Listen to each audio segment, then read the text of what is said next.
ஒரு விஷயத்தை தொடங்கும் போது நல்லா தொடங்கணும் என்று தான் நம்ம நினைப்போம். நம்ம பார்க்கலாம், நம்ம தெருக்களில், நம்ம வீடுகளில், நம்ம ஊர்களில் சுபஹு தொழுதுட்டு அப்படி வெட்டக்கிறங்கினா இந்த அப்ப கடை தேத்தனி கடையெல்லாம் கிராத்தோட ஆரம்பிக்கும். சும்மா கிராத் போயிட்டே இருக்கும், ஆரம்பிக்கிறாங்க. ஏன்னா 7 மணியாகக்குள்ள அந்த கடையில் குத்தாட்ட பாட்டு போகும், அது வேற விஷயம். அந்த கடையில் சிகரெட்டு விற்கிறான், வீடு விற்கிறான். ஆனால் அதை செஞ்சும் கூட, சிகரெட்டு வீடு விற்றும் கூட அவன் நினைப்பு என்ன தெரியுமா? தொடக்கம் சரியாக இருக்கணும், தொடங்கும் போது பறக்கத்து இருக்கணும். அவன் சாம்பிராணி பிடிக்கிறதும், கல்லாக்குள்ள அந்த சாம்பிராணி புகையை பிடிக்கிறதும், மஞ்சள் தெளிக்கிறதும், கிராத்தை போடுறதும், அந்த சுபவுக்கு தொப்பியை போட்டுக்கிட்டு சும்மா பறக்கத்தான் தொடங்கணும். இது நம்முடைய கலாச்சாரம், நம்முடைய ஊரில் நடக்கிறது. அவனே இந்த மாதிரி செஞ்சுக்கிறான். கடையை திறக்கக்குள்ள கூட கொஞ்சம் பறக்கத்தான் தொடங்கணுங்கிறான். வாழ்க்கையில் எவ்வளோ முக்கியமான ஒரு விஷயம் திருமணம். நம்முடைய விலாசமே அங்கேருந்து தான் ஆரம்பிக்குது. ஒரு பெண்ணு தாய் தகப்பன்கிட்ட இருந்ததை விட கல்யாணத்துக்கு பிறகு புருஷன்கிட்ட இருக்கிறான் ரொம்ப அதிகமான காலமாக இருக்குது. 18-20 வருஷம்தான் உமா பாப்பா கிட்ட, சாகும் வரைக்கும் கணவன்கிட்ட. ஒரு ஆண் பெற்றோர்களுக்கு கீழே இருந்து கட்டுப்பட்டு இருக்கிறதெல்லாம் கல்யாணம் வரைக்கும் தான். இந்த கல்யாணம் என்பது ஒரு உரிமை சாசனம். والعاديات ضبحا فالموريات قدحا فالمغيرات صبحا فأثرن به نقعا فوسطن به جمعا. சூரா அல் ஹஷ்ர் 7வது வசனத்தில் ஒமா ஆத்தாக்குமுர் ரசூலு ஃபஹுதுஹு ஒமா நஹாக்கும் அன்ஹு ஃபன்தஹு, அல்லாஹ்வுடைய தூதர் எதனை உங்களுக்கு கொண்டு வந்தாரோ அதை எடுத்துக்கொள்ளுங்கள், எதை விட்டும் உங்களை தடுத்தாரோ அதை விட்டு விலகி நில்லுங்கள் என்று அல்லாஹ் சுப்ஹானஹு வ தஆலா சொல்லி காட்டுறான். சூரத்துல் அஹ்ஸாப் 21வது வசனத்தில் சொல்லும்போது லக்கத் கான லக்கும் ஃபீ ரசூலில்லாஹி உஸ்வத்துன் ஹஸனா, நிச்சயமாக உங்களுக்கு அல்லாஹ்வின் தூதரில் ஒரு அழகிய முன்மாதிரி இருக்கிறது என்பதை அல்லாஹ் சுப்ஹானஹு வ தஆலா சொல்லி காட்டுறார். அப்போ முழுக்க முழுக்க நம்முடைய வாழ்க்கையில் வணக்க வழிபாடுகளாக இருந்தாலும் சரி, நம்முடைய அன்றாட வாழ்க்கையில் நடக்கக்கூடிய சடங்கு சம்பிரதாயங்களாக இருந்தாலும் சரி, நபிகள் நாயகம் ஸல்லல்லாஹு அலைஹி வஸல்லம் அவர்களை பின்பற்றி வாழ்வதில் தான் வெற்றி இருக்கிறது என்பதை இந்த வசனங்களினூடாக நாம் அவதானிக்கக்கூடியதாக இருக்கிறது. இன்னும் அல்லாஹ் சுப்ஹானஹு வ தஆலா அந்த நபியை பற்றி ஒரு உத்தரவாதம் சொல்கிறான். ஒமா யன்திகு அனில் ஹவா இன் ஹுவ இல்லா வஹீன் யூஹா, அவர் ஒருபோதும் மனோ இச்சை பிரகாரம் பேச மாட்டார், பேசுவதெல்லாம் வஹீதான் என்று அல்லாஹ் சுப்ஹானஹு வ தஆலா சொல்லி காட்டுகிறான். பிறிதொரு வசனத்தில் வலவ் தகவ்வல அலைனா பஅதல் அகாவில் லஅഖذனா மின்ஹு பில் யமீனி ثم லகத்அனா மின்ஹுல் வதீன், அவர் மனோ இச்சை பிரகாரம் இந்த மார்க்கத்தில் சொந்த கருத்தை பேசுவாராக இருந்தால் அவருடைய வலதை பிடித்து நாடி நரம்பை தரித்து விடுவோம் என்று அல்லாஹ் சுப்ஹானஹு வ தஆலா சொல்லி காட்டுகிறான். அவர் பேச மாட்டார், பேசினா விடவும் மாட்டோம்ங்கிறான் அல்லாஹ். அப்படி நபிகள் நாயகம் ஸல்லல்லாஹு அலைஹி வஸல்லம் அவர்களை நமக்கு ஒரு வழிகாட்டியாக அல்லாஹ் தஆலா ஆக்கி இருக்கிறான். இன்னும் சொல்ல போனால் இந்த அல்லாஹ்வின் தூதர் உலகம் அழியும் காலம் மட்டும் நமக்கு வழிகாட்டி தான். இந்த உலகத்திலே நமக்கு தொழில்நுட்ப வளர்ச்சி எவ்வளோ உயர்ந்தாலும், நவீன கண்டுபிடிப்புகள் எந்த உச்சத்தை தொட்டாலும், அப்போதெல்லாம் அல்லாஹ்வுடைய தூதருடைய வழிகாட்டுதல் சாத்தியமானதுதான் என்பதை அவர்தான் இறுதி தூதர் என்ற வசனத்திலிருந்து நாம் உணரக்கூடியதாக இருக்கிறார். அவ்வப்போது கால மாற்றங்களும் மனிதர்களுடைய நிலைகள் மாறும்போதும் அடுத்த வேதங்களும் அடுத்த சுஹுஃபுகளும் அடுத்த நபிமார்களும் தூதர்களும் அனுப்பப்படுவது வழமையாக இருந்தது. அந்த தொடரிலே நபிகள் நாயகம் ஸல்லல்லாஹு அலைஹி வஸல்லம் அவர்களோடு இந்த நபிமார்களுடைய வருகை, ரசூல்மார்களுடைய வருகை முற்றுகை பெறுகிறது. அவர்தான் இறுதி தூதர். லா நபிய பஅதி, எனக்கு பின்னால் இன்னொரு நபி இல்லை என்பதை நபிகள் நாயகம் ஸல்லல்லாஹு அலைஹி வஸல்லம் அவர்கள் திருவளமாகிறார்கள். அவ இந்த மார்க்கத்தை எந்த காலத்திலும் எந்த தேசத்திலும் பின்பற்ற முடியும் அப்படிங்கிறதுல மாற்று கருத்து கிடையாது. இப்போ உள்ள கம்ப்யூட்டர் யுகத்தில், இப்போ உள்ள தொழில்நுட்ப வளர்ச்சியில், இப்போ உள்ள மக்களுடைய நடைமுறையில் இதெல்லாமா பின்பற்றி நிற்க முடியும் என்று யாரும் கேட்க முடியாது. ஏன்னா அந்த மார்க்கத்தில் என்ன ஒரு மாற்றம் வந்தாலும் பின்பற்றக்கூடியது இருக்கிறதே, அதை மட்டும் நாங்கள் சரியாக செஞ்சுக்கிட்டே போனாலும் சரி. அதனால தான் பெருமானார் ஸல்லல்லாஹு அலைஹி வஸல்லம் அவர்கள் மன் அஹதத ஃபீ அம்ரினா ஹாதா மா லைஸ மின்ஹு ஃபஹுவ ரத்துன், இந்த மார்க்கத்தில் இல்லாத ஒன்றை புதிதாக ஒருவர் கொண்டு வந்தால் அது நிராகரிக்கப்படும் என்று அடித்துச் சொல்கிறார்கள். யாரும் புதிதாக கொண்டு வர வேண்டிய அவசியம் இல்லை. அல்லாஹ் தஆலா அல் மாயிதாவினுடைய 3வது வசனத்தில் அல்யௌம அக்மல்து லக்கும் தீனக்கும், இன்றோடு உங்களுடைய மார்க்கம் பூர்த்தியாக்கப்பட்டு விட்டது. வ அத்மம்து அலைக்கும் நிஅமதி, என் அருள் உங்களுக்கு பூர்த்தியாக்கப்பட்டு விட்டது. வ ரதீது லக்குமுல் இஸ்லாம தீனா, உங்களிடத்தில் மார்க்கமாக இஸ்லாத்தையே நான் ஏற்றுக்கொள்கிறேன் என்று அல்லாஹ் தஆலா சொல்வதிலிருந்து இது கம்ப்ளீட் முடிக்கப்பட்டு, இந்த மார்க்கத்தில் புதுசாக ஒன்று வர தேவையில்லை அப்படிங்கிறதையும் நாங்கள் தெளிவாக என்ன செய்யணும், புரிஞ்சு கொள்ள வேண்டும். அப்போ இந்த மார்க்கத்தில் இருந்துக்கிட்டு அடுத்தவர்களை நீங்கள் பின்பற்றுவது அவசியமும் இல்லை, தேவையும் இல்லை. சூரா அல் மாயிதாவினுடைய 51வது வசனத்தில் அல்லாஹ் தஆலா சொல்லி காட்டுறான், ஈமான் கொண்டவர்களே லா தத்தகிதுல் யஹூத வன் நஸாரா அவ்லியா, யூதர்களையும் கிறிஸ்தவர்களையும் உங்களுடைய வழிகாட்டிகளாக நீங்கள் எடுத்துவிட வேண்டாம். பாதுஹும் அவ்லியா பாத், அவர்கள் ஆளுக்கால் முரண்பட்டிருந்தாலும் உங்களை எதிர்க்கிற விஷயத்தில் அவர்கள் நேசகர்கள் தான். உங்களை எதிர்க்கிற விஷயத்தில் அவர்கள் ஒன்றுபடுவார்கள். உங்களில் யார் அவர்களை நேசகர்களாக எடுத்துக்கொள்கின்றார்களோ நிச்சயமாக அவரை சார்ந்தவர் தான். நிச்சயமாக அநியாயக்கார கூட்டத்தினர்களுக்கு நேர் வழி காட்ட மாட்டான் அல்லாஹ் தஆலாங்கிறான். அப்போ இது அநியாயம் அப்படிங்கிறது 5வது அத்தியாயத்தினுடைய 51வது வசனம். அப்போ அல்லாஹ்வுடைய தூதரத்தை நாங்கள் பின்பற்றணும். அவரில் அழகிய முன்மாதிரி இருக்குது, அந்த அழகிய முன்மாதிரியை நீங்கள் எடுத்துக்கோங்க. சூரத்துல் அஹ்ஸாபில் 21வது வசனம், அவர் கொண்டு வந்ததை எடுங்க, தடுத்ததை விட்டுருங்க.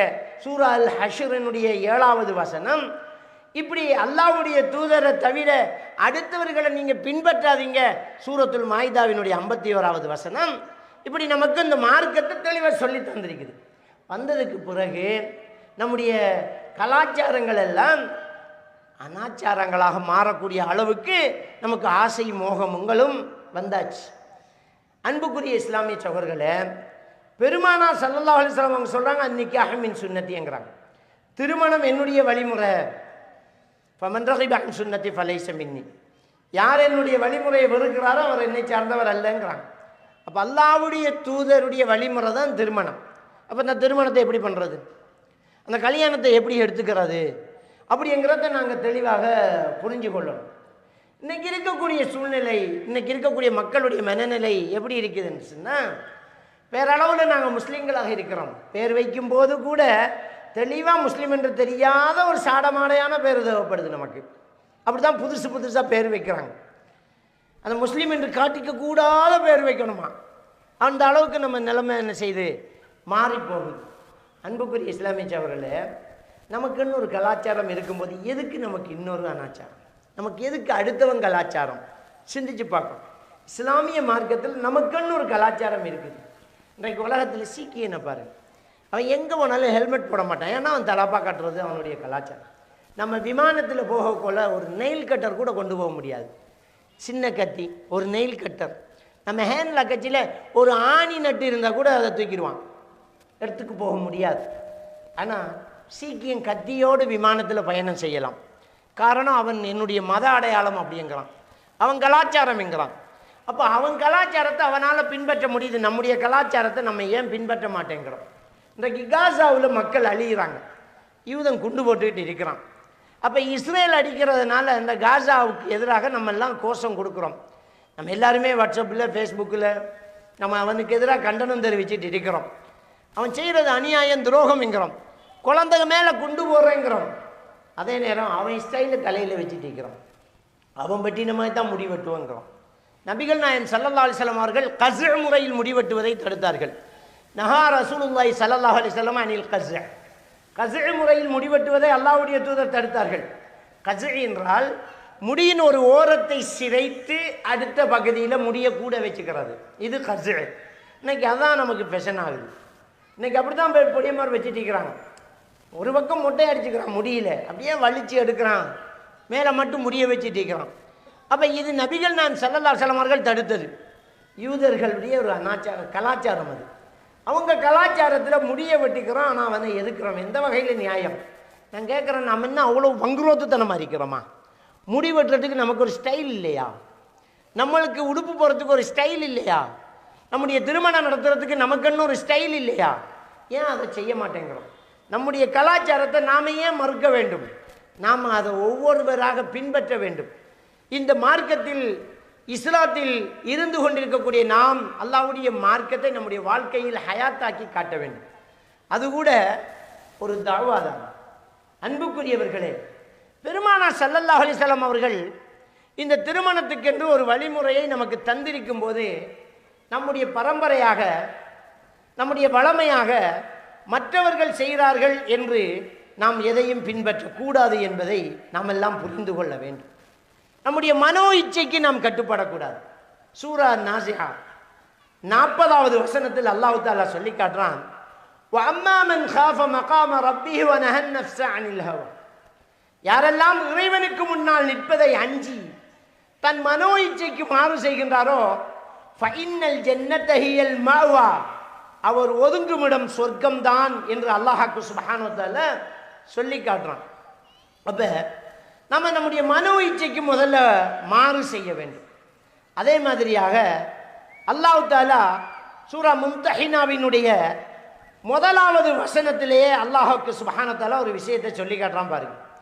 அந்த 1வது வசனத்தில் அல்லாஹ் தஆலா சொல்றான், யா அய்யுஹல்லதீன ஆமனு லா தத்தகிது அதுவி வ அதுவக்கும் அவுலியா. சொல்லிவிட்டு அல்லாஹ் தஆலா சொல்றான், துல்கூன இலைஹிம் பில் மவத்ததி. அல்லாஹ் தஆலா என்ன சொல்றான்னு சொன்னா, ஈமான் கொண்டவர்களே, எனக்கும் விரோதியாக இருக்கிற உங்களுக்கும் விரோதியாக இருக்கிறவன நேசத்தால் ரகசியங்கள் சொல்லக்கூடிய ஒரு வழிகாட்டியாக, நேசகராக, அன்பு காட்டக்கூடியவராக நீங்க எடுத்துக்காதீங்க அப்படின்னு அல்லாஹ் சுப்ஹானஹு வ தஆலா சொல்லி காட்டிட்டு சொல்றான், வகத் கஃபரு பிமா ஜாஅக்கும் மினல் ஹக். உண்மையிலிருந்து உங்களுக்கு வந்த இந்த வேதத்தை அவர்கள் ஏற்றுக்கொள்ளாதவர்கள், நிராகரித்தவர்கள், ஏன் அவர்களை உங்களுக்கு உற்ற நண்பர்களாக எடுக்கிறீங்க அப்படிங்கிற விஷயத்தை அல்லாஹ் சுப்ஹானஹு வ தஆலா சொல்லி காட்டுறதை நாங்கள் பார்க்கலாம்.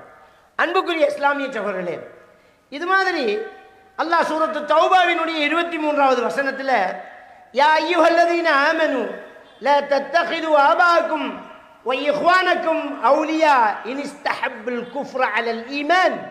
அல்லாஹ் தஆலா சொல்லி காட்டுறான், ஈமான் கொண்டவர்களே, ஈமானுக்கு பகரமாக நிராகரிப்பை நேசிக்கக்கூடியவர் உங்கள் பெற்றோர்களாக இருந்தாலும் சகோதரர்களாக இருந்தாலும் அவர்களை உங்கள் வழிகாட்டியர்களாக எடுத்துக்கொள்ள வேண்டாம் அப்படி என்று அல்லாஹ் சுப்ஹானஹு வ தஆலா சொல்லி காட்டுறான். அப்போ நம்ம யாரை பின்பற்றுறது, நம்முடைய வாழ்க்கையில் யாரை எடுத்து நடக்கிறது அப்படி என்று பார்த்தால் அல்லாஹ்வுடைய தூதர் தான். அதான் அல்லாஹ் சூரா அஹ்ஸாபில் 21வது வசனத்தில் சொல்லி காட்டான், அவர் தான், அவரைத்தான் நாங்கள் பின்பற்ற வேண்டும் அப்படிங்கிறத நாங்கள் தெளிவாக புரிஞ்சு கொள்ள வேண்டும். எப்பவுமே நம்முடைய வாழ்க்கையில் ஒரு விஷயத்தை தொடங்கும் போது நல்லா தொடங்கணும் என்று தான் நம்ம நினைப்போம். நம்ம பார்க்கலாம், நம்ம தெருக்களில், நம்ம வீடுகளில், நம்ம ஊர்களில் சுபஹு தொழுதுட்டு அப்படி வெட்டக்கிறங்கினா இந்த அப்ப கடை, தேத்தனி கடையெல்லாம் கிராத்தோட ஆரம்பிக்கும். சும்மா கிராத் போயிட்டே இருக்கும், ஆரம்பிக்கிறாங்க. ஏன்னா 7 மணி ஆகக்குள்ள அந்த கடையில் குத்தாட்ட பாட்டு போகும், அது வேற விஷயம். அந்த கடையில் சிகரெட்டு விற்கிறான், வீடு விற்கிறான். ஆனால் அதை செஞ்சும் கூட, சிகரெட்டு வீடு விற்றும் கூட அவன் நினைப்பு என்ன தெரியுமா, தொடக்கம் சரியாக இருக்கணும், தொடங்கும் போது பறக்கத்து இருக்கணும். அவன் சாம்பிராணி பிடிக்கிறதும், கல்லாக்குள்ள அந்த சாம்பிராணி புகையை பிடிக்கிறதும், மஞ்சள் தெளிக்கிறதும், அக்ராத்தை போடுறதும், அந்த சுபவுக்கு தொப்பியை போட்டுக்கிட்டு சும்மா பறக்கத்தான் தொடங்கணும். இது நம்முடைய கலாச்சாரம், நம்முடைய ஊரில் நடக்கிறது. அவனே இந்த மாதிரி செஞ்சுக்கிறான். கடையை திறக்கக்குள்ள கூட கொஞ்சம் பறக்கத்தான் தொடங்கணுங்கிறான். வாழ்க்கையில் எவ்வளோ முக்கியமான ஒரு விஷயம் திருமணம். நம்முடைய விலாசமே அங்கேருந்து தான் ஆரம்பிக்குது. ஒரு பெண்ணு தாய் தகப்பன்கிட்ட இருந்ததை விட கல்யாணத்துக்கு பிறகு புருஷன்கிட்ட இருக்கிறான் ரொம்ப அதிகமான காலமாக இருக்குது. 18-20 வருஷம்தான் உமா வாப்பாக்கிட்ட, சாகும் வரைக்கும் கணவன்கிட்ட. ஒரு ஆண் பெற்றோர்களுக்கு கீழே இருந்து கட்டுப்பட்டு இருக்கிறதெல்லாம் கல்யாணம் வரைக்கும் தான். இந்த கல்யாணம் என்பது ஒரு உரிமை சாசனம், ஒரு விடுதலை சாசனம், ஒரு சமூக அங்கீகாரம் பெற்ற ஒரு அழகான ஒரு ஆளுமையையும் தலைமைத்துவத்தையும் தேர்ந்தெடுக்கக்கூடிய ஒரு விஷயம் இந்த திருமணம். இஸ்லாத்தினுடைய அதிகமான சட்டங்கள் சம்பிரதாயங்கள் எல்லாம் திருமணத்துக்கு பிறகுதான் பிரயோகிக்கப்படுகிறது ஒரு மனிதனில். அப்போ கல்யாணம் என்கிறது எவ்வளோ பெரிய ஒரு முக்கியமான ஒரு பரக்கத்தான ஒரு விடயம். அந்த கல்யாணத்தை கச்சிதமாக அல்லாஹ்வுடைய தூதர் சொன்ன மாதிரி எவ்வளவு அழகாக நடத்தணும். ஆனால் அங்கே தான் ரொம்ப பெரிய ஒரு அனாச்சாரத்தை நடத்திக்கிட்டு இருக்கிறத நாங்கள் பார்க்கலாம். முதல்ல இஸ்லாமிய திருமணம் என்ன அப்படிங்கிறத மக்களுக்கு விளங்கப்படுத்த வேண்டிய ஒரு தேவை இருக்குது. ஏன்னா இல்லாதெல்லாம் பூந்து நல்லது எது கெட்டது என்று பிரித்தறிய முடியாத ஒரு சூழ்நிலை மக்களிடத்தில் ஏற்பட்டுக்குது. இஸ்லாமிய திருமணம் அப்படிங்கும்போது இந்த கல்யாணத்தில் மணமகள் மணமகன், அந்த மணமகன் மணமகளை தேர்ந்தெடுப்பதற்கு அவன் மணமகளினுடைய ஒலிகாரரிடம் தான் அனுமதி கேட்க வேண்டும். அதான் இஸ்லாமிய திருமணம். ஒரு ஆணுக்கு அவன் திருமணம் முடிக்கணும் அப்படி என்றால் அவனுடைய ஒரு மனைவியை தேடுவான். யாராக இருக்கலாம், யாரை திருமணம் முடிக்கலாம், அந்த வீட்டு பிள்ளை நல்லமா இந்த வீட்டு பிள்ளை நல்லமான்னு பார்ப்பான். அவன் விசாரித்ததில் இது நல்லது என்று பட்டால் அந்த பெண்ணிடம் ரோட்டில் வச்சு முடிப்போமான்னு கேட்கறது அயோக்கியத்தனம், மார்க்கம் சொல்லக்கூடிய ஆக கேடுகட்ட கேவலமான ஒரு விடயம். அது அப்படி கேட்கக்கூடாது. அந்த பெண்ணுக்கு ஒரு ஒலிகாரர் இருப்பார், குடும்பம் இருக்கும், அங்கே போய் கேட்கணும். இதுதான் உண்மை.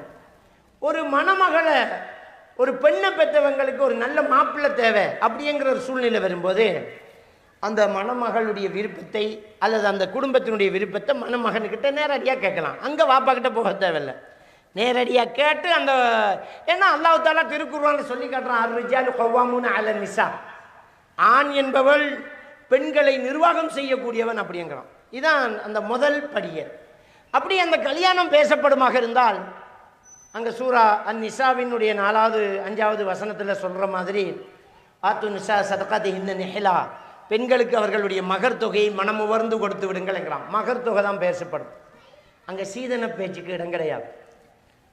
மகர் தான் பேசுறது. பொண்ணை பிடிச்சிட்டு பெண்ணுக்கு மாப்பிள்ளையை பிடிச்சிட்டு இப்போ கல்யாணத்தை வச்சுக்கொள்ளணும், மகர் எவ்வளவு தரணும் அப்படின்ட்டு கேட்பாங்க. அந்த மகர் எவ்வளோ வேணுமென்றாலும் இருக்கலாம். நம்முடைய ஊரில் ஆரம்ப காலகட்டத்தில் 101 ரூபாவில் மகர் நின்றுச்சு. அந்த 1 ரூபா எதுக்கு வந்ததுன்னு தெரியலை. அநேகமாக வச்ச 100 ரூபா பறக்காமல் இருக்கிறதுக்கு 1 ரூபா வச்சிருக்கலாம். இல்லாட்டி செருப்புக்கு வச்ச விலை மாதிரி எதுக்கு மகருக்கு ஒரு விலை. இந்த 101 ரூபா 1001 ரூபாவாக வந்துச்சு. இப்பெல்லாம் கொஞ்சம் மார்க்கம் பரவ நகைகளை தங்கங்களை மகராக கொடுக்குற அளவுக்கு வந்தாச்சு. உம்ரா செய்கிறது மகராக கொடுக்குற அளவுக்கு வந்தாச்சு. அப்போ மகருக்கு இந்த செருப்புக்கு வச்ச விலை மாதிரி விலை கிடையாது. அந்த மகரை ஒரு பெண் தரப்பு எவ்வளோ வேணுமென்றாலும் கேட்கலாம். என்ன உம்ராவை கூட்டி போகிறத மகரா தாங்க, எனக்கு இவ்வளவு நகை தாங்க, எனக்கு பாதி வளவு தாங்க, இப்படி என்ன வேணுமென்றாலும் மகராக என்ன செய்யலாம், ஒரு பெண்ணு கேட்கலாம். இது பெண்ணுடைய ஒரு உரிமை. பெண்களுக்கு இஸ்லாம் அவ்வளோ உரிமையை கொடுத்திருக்குது.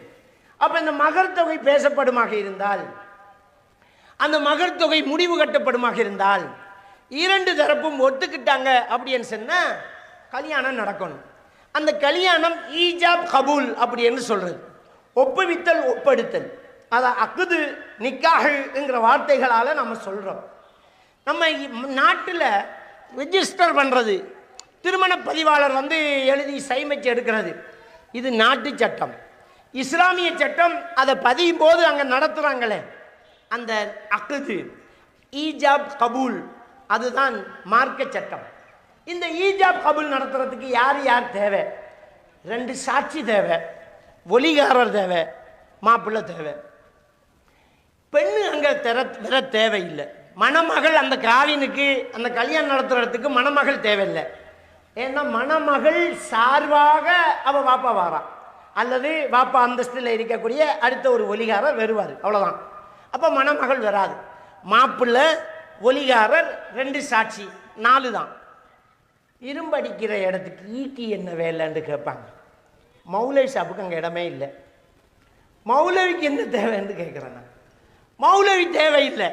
இப்போ நம்ம கல்யாணம் முடிக்கணும்னா 6 மௌலவி ரிஜிஸ்டர் புத்தகத்தில் திருமணம் நடத்தினவர் அப்படின்ற ஒரு சிக்னேச்சருக்கு கடைசியாக ஒரு இடம் இருக்குது. அந்த திருமணம் நடத்தியவர் மௌலவியாக தான் இருக்கணும்ன்றது இல்லை. ரிஜிஸ்டரே சைன் வச்சுக்கலாம், நான் தான் நடத்தினான்னு. காவின் எழுத வரார் இல்லை, அவர் வேற போட்டு சைனை வச்சுக்கலாம், நான் தான் நடத்தினான். அப்போ மௌலவி அங்கே தேவையில்லை. 2 சாட்சி, மணமகன் மணமகள், ஒலிகாரர், அவ்வளோதான். இதுதான் அங்கே இருக்கும். அதுக்கு மேலதிகமாக நம்ம சேர்த்துக்கிறதெல்லாம் மேலதிகமான சாட்சியங்கள். குறைந்தபட்சம் 2 சாட்சி, அவ்வளோ பேரும் சாட்சிகள் தான். இதுக்கு ஒரு ஃபங்க்ஷன், இதுக்கு ஒரு பெரிய செலவு, அதெல்லாம் தேவையே இல்லை. அவ்வளோதான் இஸ்லாமிய திருமணம். இந்த கல்யாணம் பிரபல்யமாகிறது அந்த ஒலிமாவில் தான். சரி, இதை பகிரங்கமாக செய்யணும், இருட்டுக்குள்ளேயோ ரகசியமாகவோ செய்யக்கூடிய ஒரு காரியம் இல்லை இது. இந்த ஈஜாப் கபுல் எப்படி நடக்கணும் அப்படி என்றால், ஒலிகாரர் எனது மகளை அல்லது என் தங்கச்சியை அல்லது என்னுடைய சகோதரன் மகளை இல்லாட்டி என் பேத்தியை, ஏன்னா வாப்படாப்பாவும் ஒலிகாரராக வரலாம், இவ்வளவு மகருக்கு உங்களுக்கு நான் திருமணம் முடித்து தாரேன் அப்படி என்று சொல்லுவார். அது ஈஜாப். மணமகன் உங்கள் பேத்தியை உங்கள் மகளை நான் மனப்பூர்வமாக மனைவியாக ஏற்றுக்கொள்கிறேன் அப்படி என்று சொல்லுவார். அது கபூல். இந்த ரெண்டும் குறைந்தபட்சம் 2 சாட்சி முன்னிலையில் நடக்கணும். ஷாஃபி மதுஹபின் சட்டத்தின்படி இந்த ஈஜாப் கபுல் எந்த மொழியில் நடக்கணும்?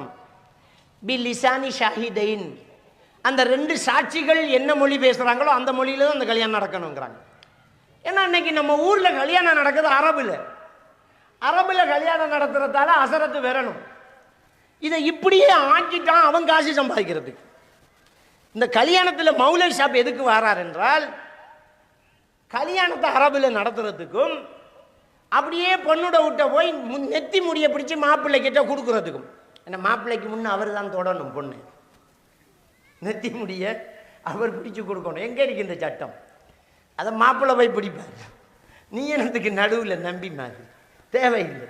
அந்த 2 விஷயத்துக்கு இவர் வாரார். மொத்தத்தில் இதே தேவையில்லை. அரபில் நடத்துறது ஷாஃபி மதுஹப் சட்டத்திலேயே இல்லை. என்ன சாட்சியை கொண்டாந்து வச்சுக்க, அவனுக்கு என்னன்னே தெரியாது, என்னமோ சைனா வைங்கணும், என்ன முடிஞ்சா எவடத்தன்னு கேட்கான், அவனுக்கு என்ன நடந்துன்னே தெரியாது. அப்போ எதுக்கு சாட்சி? சாட்சிக்கு தெரியும் என்ன பேச்சுவார்த்தை நடக்குதுன்னு. அப்போ அவன் மொழியில தான் நடக்கணும். இது ஷாஃபி மதுஹப் சட்டம், இதுதான் இஸ்லாம். இவ்வளோதான் திருமணம். இந்த திருமணம் முடிச்சதுக்கு அப்புறமா அந்த மணமகளுக்காக துவா செய்யக்கூடியது அடுத்தது. அது யாரு செய்யறது? ஹசரத்து செய்யறதா? இல்லை, வந்திருக்கக்கூடிய நம்ம ஒவ்வொருத்தரும் செய்கிறது. அந்த துவா தான் பாரக்கல்லாஹு லக்க வ பாரக அலைக்க ஜமஅ பைனகுமா ஃபில் கைர். அல்லாஹ் உங்களுக்கு அருள் செய்வானாக, உங்களை சூழவும் அல்லாஹ் அருள் செய்வானாக, உங்கள் 2 பேரையும் அல்லாஹ் நலவில் ஒன்று சேர்த்து வைப்பானாக. அவ்வளோதான். இந்த துவா பாடம் இல்லாதவங்க பாரக்கல்லாஹு லக், அல்லாஹ் உனக்கு அருள் செய்வானாக, அப்படி ஒரு வார்த்தையை கூட சொல்லலாம். அது முஸ்னத் அஹ்மதில் வரக்கூடிய ஹதீத். இந்த துவாவை பெண்கள் மணமகளுக்கும் ஆண்கள் மணமகனுக்கும் இந்த துவாவை ஓதிக்குவாங்க. அதோட கல்யாணம் முடிஞ்சு போச்சு. இதுக்கு பிறகு மணமகன் ஒலிமா கொடுப்பார். ஒலிமாங்கிறது ஒரு சகனா கூட இருக்கலாம், 100 சகனா கூட இருக்கலாம். அது அவர் வசதிக்கு ஏற்ற மாதிரி அவர் ஒலிமா கொடுப்பார். அந்த ஒலிமாவோட இந்த திருமணம் முடிஞ்சு போச்சு. அவர் மணமகளோடு சேர்ந்து வாழ்வார். அந்த மணமகள் அவர் வீட்டுக்கு கொண்டு வருவார். இங்கே சீதனம் இல்லை. பெண்ணுக்கு வீடு கொடுத்து அந்த பெண்ணில் வீட்டில் போய் தஞ்சம் போடுறது இல்லை. இன்னைக்கு ஒரு ஆம்பளைக்கு திட்டக்கூடிய பெரிய வார்த்தை, நீ ஒரு ஆம்பளையாடான்னு கேட்கறது தான். ஒரு பெண் வீட்டில் போய் குடியிருக்கிறவன்ட்டு அந்த வார்த்தையை கேட்டால் ரொம்ப பொருத்தமாக தானே இருக்கும். அதை எப்படி திட்டுறதுன்னு சொல்லலாம். நம்ம நாட்டில் உள்ள பெரும்பான்மை சமுதாயம் அறவேட்டியையும் ஹாம்கா டிஷர்ட்டையும் போட்டுக்கு வயலில் வேலை செய்யக்கூடியவன் கூட அவன் பொண்ணு எடுத்து வீட்டுக்கு தான் கொண்டு வரான். ஆனால் நம்முடைய ஆட்கள் மெத்த படித்து மேதாவியாகி PhD முடித்து டாக்டர் ஆகி பொண்டாட்டிகிற வீட்டில் போய் தஞ்சம் அடையக்கூடிய ஒரு சூழ்நிலை ஏற்படுது. சுபகுக்கு பொண்டாட்டியை எழுப்பி பாத்ரூம் போகணும் என்று தலை சொருகிறார் பெரிய படித்தவர். ஏன் கேட்காரண்டா, பாத்ரூம் எங்கே இருக்குன்னு தெரியாது. ஃபலோமி என்று கூட்டிக்கு போவாள். அன்றைக்கு போனவர் தான் பொண்டாட்டிக்கு பின்னால். அப்போ பொண்டாட்டியில வீட்டில் போய் இருக்கிறது இஸ்லாம் இல்லை. நம்ம ஆட்களுக்கு இதை வழங்கப்படுத்துறேன்டா, பாம்பு புத்து ரொம்ப பொருத்தம். ஊருக்குள்ள நிறைய வீடுகளை இவர் BSc இவர் PhD இது மௌலவி சாப்பிட என்று நாம் சில வீடுகளை காட்டுறோம். மௌலை மாறும் அங்கே தான் போய் நிற்கிறாங்க. அது ஆற வீடு, மௌலையில வீடு, டாக்டரை வீடு, சேர வீடு, ஆர்சன் அது அந்த பிள்ளோட வாப்பா கட்டின வீடு. கரையான் கட்டின கூட்டில் தான் பாம்பு முட்டை குடிக்க போய் இறங்கின. ஊருக்கு பேர் பாம்பு புத்து. எங்கேயாவது பாம்பு கூடு கட்டுதா? பாம்பு கூடு கட்டினத்தை கண்டிருக்கேலா? கரையான் கூடு கட்டுற பேரு பாம்பு புத்து. அது மாதிரி தான் இன்றைக்கு நிறைய பேர் ஊடு இன்னார இன்னார இன்னாரன்னு சொல்லிட்டு இருக்கோம். இது சீதன கலாச்சாரம். இப்படியான ஒரு கலாச்சாரம் இன்றைக்கு சமுதாயத்தில் தலை விரிச்சு ஆடுது. உலமாக்கள்கிட்ட போய் கேட்டு பாருங்க, சீதனத்துக்கு அரபுல என்னண்டு இல்லை. சீதனத்துக்கு அரபுல தெரியா? 7 வருஷம் 8 வருஷம் படித்த மௌலைக்கு கல்யாணத்துக்கு அரபுல என்ன, திருமணம் நடக்கிற அந்த ஈஜாப் கபுலுக்கு அரபுல என்ன, கொடுக்கக்கூடிய அந்த மணமகன் கொடுக்கக்கூடிய தொகைக்கு அரபு என்ன, பிரிவினைக்கு சொல்லக்கூடிய அதாவது விவாக பிரிவினைக்கு அரபுல என்ன, இந்த கல்யாணம் சம்பந்தப்பட்ட எல்லாத்துக்கும் அரபுல வார்த்தை இருக்குது. சீதனத்துக்கு அரபுல என்னன்னு கேட்டால் தெரியாது. அப்படி ஒரு சொல்லு அரபு லாங்குவேஜில் இல்லை. அரபிக்காரன்ட்ட கேட்டால் கிறுக்குவான், தெரியா, தேடணுமா. ஏன் தேடணும்னு அது இல்லைம்மா, அது இஸ்லாத்தில் இல்லை. இருந்திருந்த அரபுல ஒரு சொல்லா கூட இருந்திக்கலாம். இன்னைக்கு இருக்கக்கூடிய அரபு உலகத்தில் மக்களிடத்தில் இதை சொல்லி காட்டுறதுக்கு பயன்படுத்தக்கூடிய ஒரு வார்த்தை அக்சுல் மஹர். மகருக்கு எதிரான கொடுப்பனவு. அதில் சொல்லு அக்சுல் மஹர் என்றால் என்ன? மகருக்கு எதிரான கொடுப்பனவு. மணமகளுக்கு மணமகன் கொடுத்தால் மகர், மகனுக்கு மணமகள் கொடுத்தால் சீதனம், அப்படித்தான் சொல்லணும். அல்லது ரஷ்வத்து நிக்கா, திருமண லஞ்சம், அதுதான் அன்னைக்கு அரபுல பயன்படுத்துறாங்க, திருமண லஞ்சம். அப்ப இந்த சீதனம் என்பது வீடா கொடுத்தாலும் வாகனமா கொடுத்தாலும் பூமியா கொடுத்தாலும் அந்த பூமியை ஒரு போகம் செஞ்சுதாரண்டு கொடுத்தாலும் 6 மாத்தையை சோறா கொடுத்தாலும் சீதனம் சீதனம் தான். கல்யாணம் முடிச்சா பெண் தரப்புல செலவு இருக்கக்கூடாது. மணமகளை மணமகன் அவன் வீட்டுக்கு கொண்டு வந்து வாழ வைப்பான். அவன்தான் ஆம்பளை. அவனுக்கு அதுக்கு முடியுமா இருந்தா கல்யாணம் பண்ணுவான். இன்னொரு இடத்துல போய் தண்டாச்சோரா இருந்து கல்யாணம் கிடையாது. உழைக்கிறல்ல, முதல்ல ஒரு 6 மாசம் சோத்துல விட்டு பிறகு மாமனார செலவுல திண்டு இப்படியே அவள் போட்ட நகையை விற்று கடைசி வரைக்கும் தொழிலுக்கு போகாம பொண்டாட்டிட சொத்துக்களை திண்டு ஒரு இடத்துல ஏலாம அவள் வெட்டக்கரை விட்டாள். அல்லாஹ்க்காக பேக்க கட்டிக்கு போனவன் மதிலால் எட்டி பார்த்து தொழில் கிடைச்சா விரையாச்சு என்று கேட்டான். நிலைமை இப்படித்தான் இந்த சீதனங்கள்லாம் உருவாகுது. தயவு செஞ்சு இந்த விஷயத்தை தெரிஞ்சு கொள்ளணும். அடிப்படையே ரொம்ப தப்பா கிடக்குது. இந்த திருமணத்தில் சீதனம் என்கிற ஒரு கலாச்சாரம் உள்ள வந்து இதனால தான் நம்முடைய பெண்கள் வெளிநாட்டுக்கு போகிறது. இதனால தான் அந்த பெண்ணை பெற்றவன் ஒட்டாண்டி ஆகிறது. ஒரு பெண்ணை பெற்றவன் தன்னுடைய வாழ்க்கையினுடைய சுகங்களை இழக்கிறான். எதுக்கு இன்னைக்கு ஒரு ஆண்மகன் தன் மனைவியை விட்டு வருடக்கணக்காக வெளிநாட்டில் வேலை செய்யறான்? அவனுக்கு ஆசை இல்லையா? ஓடி பிடிச்சி கல்யாணம் பண்ணதே அவளோட நல்லா இருக்கிறதுக்காக. மனைவியோடு சந்தோஷமா இருக்க வேண்டிய வயசுல ஆசைகளையும் உணர்வுகளையும் அடக்குறான். பிறந்த அந்த பிள்ளைய பார்த்த உடனே இப்பதான் பிள்ளைக்கு 10 வயசு, இது தலைப்பட்டு வரக்குள்ள ஊடு கட்டி முடிக்காட்டி அவ்வளவுதான் ஓடுறான் வெளிநாட்டுக்கு. சிலர் ஹராம் ஹலால் பார்க்காம கூட வியாபாரம் பண்றாங்க. எல்லாமே இந்த பெண்களுக்காக, இந்த பிள்ளைகளுக்காக. ஒரு பெற்றெடுத்த தகப்பன் ரொம்ப ஒரு பலகீனமான ஒரு நிலைக்கு ஆளாகிறான் சீதனத்துக்காக.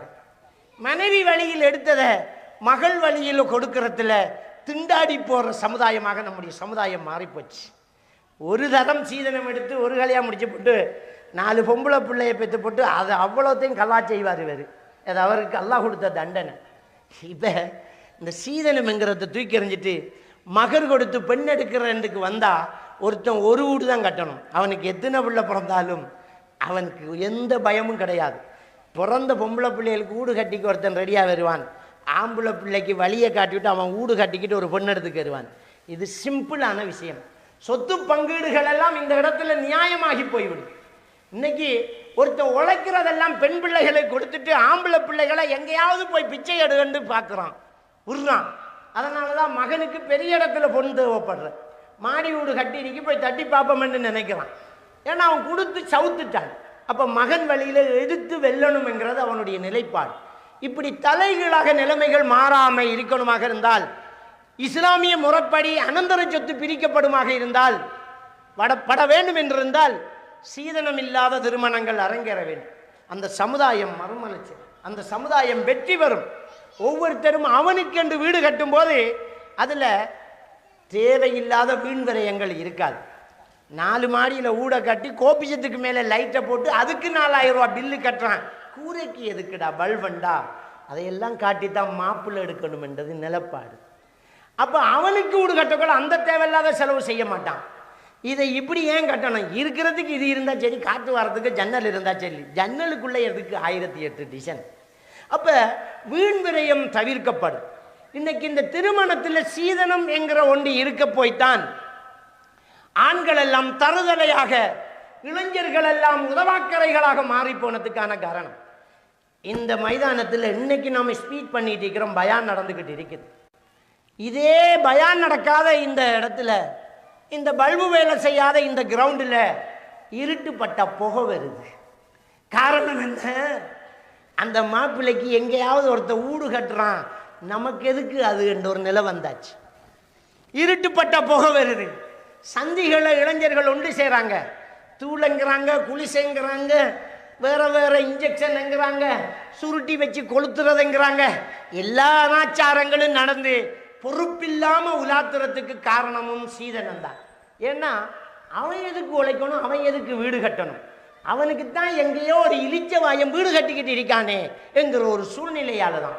சிந்திச்சு பாருங்க, அவன் தான் உழைச்சி வீடு கட்டணும்ங்கிறது அவனுக்கு தெரிய வரும்போது நேரத்தை வீணடிக்க மாட்டான். நேரத்தோட தூங்கணும், சுபகுக்கு வேலைக்கு போகணும் என்கிற ஒரு சூழ்நிலை வரும். அதனால நைட்டு கடைகளுக்கு தேவை இருக்காது. ரோடில் 12 மணிக்கு பிறகு ஆள் நடமாட்டம் இருக்காது. ஒத்த மோட்டார் பைக்கில் ஹெல்மெட் இல்லாமல் 3 பேர் சுத்த மாட்டான். உம்மா பாப்பா கிட்ட ரீலோட் போட சொல்லி தெண்டிச்சுக்கு நிற்க மாட்டான். காசை வெளிநாட்டில் உழைக்கிற காசை எடுத்துக்கிட்டு நைட்டு கடையில் பர்கருக்கும் வேற வேற ரின்ஸுகளுக்கும் செலவழிச்சுக்கிட்டு நம்முடைய இளைஞர்கள் சுத்த மாட்டாங்க. ஸ்கூல் போகிற பிள்ளைகள் ஸ்கூல் விடும்போது மோட்டார் பைக்கில் குறுக்கும் மறுக்காக ஓடி வீரத்தை காட்டக்கூடிய வில்வளைப்பு வில்லர்கள் நிறைய பேர் கூடிட்டாங்க. டியூஷனுக்கு போகிற ரோட்டில் செட்டியான நெரிசல். காரணம், பொம்பளை பிள்ளைகள் வரப்போகுது, ஆம்பளை பிள்ளைகள் ரெடி ஆயிட்டாங்க. அப்படி ரோட்டு வழியை நான் ஒரு ஆம்புலன்னு காட்டுறதும், அடுத்தவளை திரும்பி பார்க்க வைக்கிறதுக்கு தலையில் முடிய வெட்டி குருவிக்கூடு கட்டிக்கிட்டு உலாத்துறதும், ஒரு மாதிரியா உடுக்கிறதும், மோட்டார் பைக்கில் உலா போகிறதும், ஒரு ஸ்டாண்டை தட்டி நெருப்பு பொறியை கிளப்புறதும், சிக்குண்டு விழுந்து பஸ்ஸுக்குள்ளே மாட்டிக்கிட்டு சந்துக்குள்ளே ஏறுறதும் நடந்துக்கிட்டு இருக்கிறது காரணமே இந்த சீதனம் தான் சகோதரர்களே. இந்த சீதனம் இல்லாமல் அவன் உழைக்கணும், வீடு கட்டணும் என்றால் வளரும் போதே அவனுக்கு வயசு போகிறது தெரியும். இந்தடா 20 வயசாச்சு கல்யாணம் பண்ணணுமேம்பான். அவன் வேலை தேடுவான், ஓடுவான், உழைப்பான். பாப்பா கிட்ட ஒரு துண்டு நிலத்தை கேட்பான், அத்திவாரம் போடணும், கரிங்கல் வேண்டணும் என்பான். அவன் நிலைமையை பற்றி அவன் சிந்திப்பான். இன்னைக்கு எப்படி குமர்கள் வீடு கட்டணும் என்று உழைச்சி வீடு கட்ட முடியாத பெற்றோர்களுக்கு பிறந்த குமர்கள் அல்லது பாப்பா இல்லாத குமர்கள் வீடு கட்டுறதுக்காக வீடு சுற்றி காலத்தை கழிக்காளுகளோ, ஹவுஸ்மேட்டா வெளிநாட்டுக்கு வேலைக்கு போறாளுகளோ, அங்கஞ்ச கடையில் கெசியரில் நிற்க ஓராளுகளோ, அது மாதிரி ஆண்கள் ஓடுவார்கள், பெண்கள் வீட்டில் பக்குவமாக இருப்பார்கள். மறைந்து இருக்கும் வரைக்கும் தான் பெண்களுக்கு மரியாதை. வாசல் அடுக்கி இருக்கிறது, ரோட்டில் ஒதுக்கி இருக்கிறது செங்கல், பீரோவுக்குள்ள பூட்டி இருக்கிறது மாணிக்கக்கல். நம்முடைய பெண்கள் அடைந்து மறைந்து அழகாக இருந்தால் மதிப்புக்குரியவர்கள். அவர்களையே ரோட்டில் அலங்கரித்து வச்சால் அது மதிப்பற்றவர்கள். அப்ப பெண்கள் மதிப்புக்குரியவர்களாக இருக்கும்போது அந்த ஆண்களுக்கு தான் அழகு. ஆடு உழுப்பது இடையனுக்கு அழகு என்று சொல்வாங்களா இல்லையா? அது மாதிரி அப்ப இந்த சீதனம் என்கிற ஒன்று இல்லாம போனதான் நம்முடைய இளைஞர்கள் அடங்குவாங்க. இளைஞர்களிடம் தேவையில்லாத கலாச்சாரங்கள் இருக்காது, போதை கலாச்சாரங்கள் இருக்காது, தேவையில்லாத அனாச்சாரங்கள் நடக்காது. அப்படிங்கிறத நாங்கள் புரிந்து கொள்ள வேண்டும். சரி, இந்த சீதனம் இல்லாத கல்யாணத்தை இன்றைக்கு ஒரு சிலர் நடத்திக்கிட்டு இருக்கிறாங்க. இப்ப சமுதாயம் எழுந்து நின்று, பள்ளிவாசல்கள் மிம்பர்கள் நின்று, ஊரில் உள்ள பெருந்தகைகள், புத்திஜீவிகள், மார்க்க அறிஞர்கள், உலமா சபைகள், உலமாக்கள் எல்லாம் இந்த சீதனத்தை வன்மையாக கண்டித்து வாழ்ந்து காட்டி சாதித்து ஊருக்கு ஒரு வழி சொல்லணும். இதை சொல்ல சொன்னால் அவர் இருக்கிறதே பொண்டாட்டிட வீட்டில், அதனால் ஒரு சமாளிப்பு. அதனால் அவங்க சொல்லக்கூடிய வார்த்தை என்ன தெரியுமா? அன்பளிப்பு ஹலால் தான் அப்படிங்கிற சொல்லும் போதே கடவாயால் வலியும் அவருக்கு. நியாயமான வார்த்தை தானா இது? ஏன்னா ஒரு மௌலவி சாப்பினி உண்டை நீ பொண்டாட்டிட வீட்டில் இருக்கிற, மிம்பரில் அடுத்தவன் சொத்துக்கு ஆசைப்படாதன்னு சொத்து பிரச்சனைக்கு பயம் பண்ணுற. இதுக்குள்ளே அவர் சொல்லக்கூடிய வார்த்தை என்ன தெரியுமா? அன்பளிப்பு ஹலால் தான். இந்த அன்பளிப்பு காவிக்கோட்டில் தெரியும். இந்த அன்பளிப்பு ஹலால், அன்பளிப்பு ஹலால் என்று சொல்கிறார்களே, அவங்களுக்கு மாமனார் அன்பளிப்பாக தந்தது, மச்சினன் கிஃப்டாக தந்தது என்று சொல்கிறாங்க. பொண்டாட்டிக்கு கையை நீட்டிப்பார், இந்த மாமனார் மச்சினனும் மடிச்சு கட்டிக்கு நிற்பான். சீதனத்தை இதுதான் அன்பளிப்பா? அன்பளிப்பு கொடுத்தா கேட்குறதா? நான் கேட்குறேன். இவர் சொல்கிறாரு எங்களுக்கு அன்பளிப்பாக தந்தண்டு. இந்த அன்பளிப்பு கொடுத்த மாமனார் ரோட்டில் ஒரு தம்பியை நிப்பாட்டிச்சு, வாடா எங்கே வராய், இந்த வீட்டை எடுத்துக்கன்னு சொல்லுவானா? எதுக்கு அன்பளிப்பு தரான்? அவன் பிள்ளைய பண்ணினதுக்கு. இது அன்பளிப்பா? இதைத்தான் லஞ்சம்ங்கிற. அந்த லஞ்சத்துக்கு தான் சீதனம்ங்கிறீங்க. அப்போ இது அன்பளிப்பு ஹலால் என்று சமாளிக்க கூடாது. இது ஹராம், ஊர் அடசும். இதில் யாரெல்லாம் பாதிக்கப்படுறாங்க? உனக்கு அன்பளிப்பா தந்தா நீ ஆண்டு வாங்கி எடுக்கிறதா? நபிகள் பெருமானா ஸல்லல்லாஹு அலைஹி வஸல்லம் அவர்களிடத்தில் ஒரு நபித்தோழர் வந்து சொல்கிறாங்க, யா ரசூலல்லாஹ், என் மகனுக்கு இந்த சொத்தை கொடுக்க போகிறேன்னு சாட்சியாக நீங்கள் இருந்துக்கோங்கன்றாங்க. அல்லாஹ்வுடைய தூதர் ஸல்லல்லாஹு அலைஹி வஸல்லம் அவர்கள் ஆமா போடவில்லை.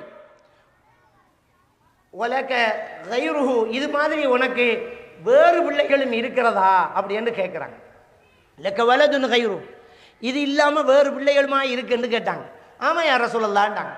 அதுக்கும் இது மாதிரி கொடுத்தீங்களான்னு கேட்டாங்க. இல்லைன்றாங்க. அநியாயத்துக்கு சாட்சி சொல்ல அல்லாஹ்வின் தூதர் கேட்குதா உனக்கு? அப்படி என்றார்கள். சிந்திச்சு பாருங்க. அப்போ ஒரு பிள்ளைக்கு மட்டும் கொடுத்துட்டு மற்ற பிள்ளைக்கு கொடுக்காம விட்டா அநியாயம் வந்து வந்தவரையா விரட்டி விட்டாங்க. இந்த மௌலை ஷாப்புக்கு அன்பளிப்பாங்க. இது ஆம்பளை பிள்ளையை நடு ரோட்டில் விட்டு விட்டு பொம்பளை பிள்ளைக்கு மட்டும் வீடு கட்டி கொடுக்கறது அன்பளிப்பான். என்ன அன்பளிப்பு இது? நியாயமாயுது. நீ எடுத்த ஊட்டினாலும் உன் மச்சினன் தொழில் இல்லாமல் இருக்கிறான், இன்னொரு மச்சினனுக்கு வழி இல்லாமல் இருக்கிறான். இது சட்டப்படி அந்த பிள்ளைகளுக்கு வாப்பாவின் சொத்து பிரிஞ்சு போக வேண்டியது.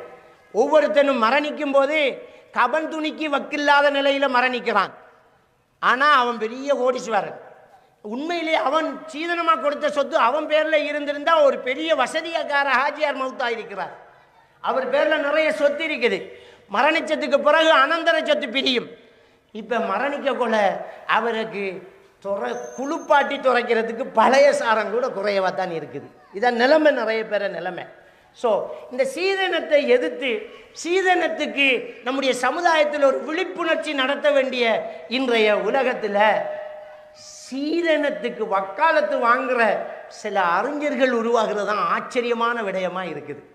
இதுக்குள்ள வேற அந்த சீதன கல்யாணத்தில் போய் வாழ்த்திட்டு வரக்கூடிய இன்னும் சில பெருந்தகைகள், பள்ளி தலைவர்கள், உலமாக்கள், ஊரில் உள்ள பெரியவர்கள் இந்த சீதனம் எடுக்கிற இந்த கொள்ளை அடிக்கிற கோட்டத்துக்கு, அந்த மஜ்லிஸுக்கு போய், உண்மையை அப்படி தானே சொல்லணும்.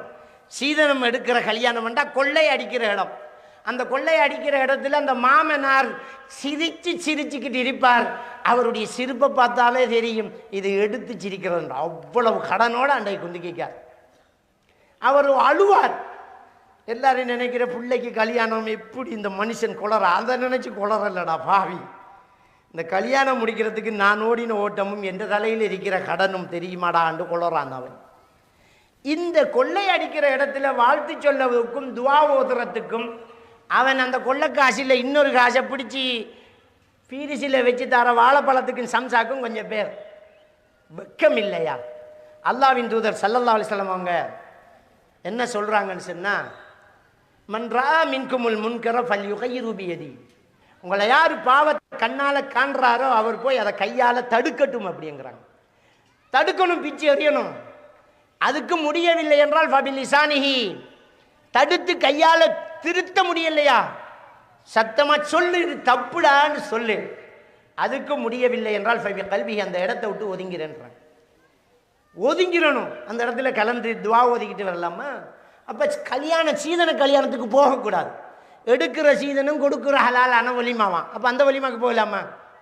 ஒலிமாவை கூப்பிட்டா போகலாமா இல்லையாண்டு மௌலையிட்ட 10 கட்ட மௌலை என்ன செல்வார், கட்டாயம் போகணும் பார். மௌலை செல்லிட்டாருன்னு போகிறது அது கொஞ்சம் முன்னுக்கு மௌலையை கட்டிக்கணும்.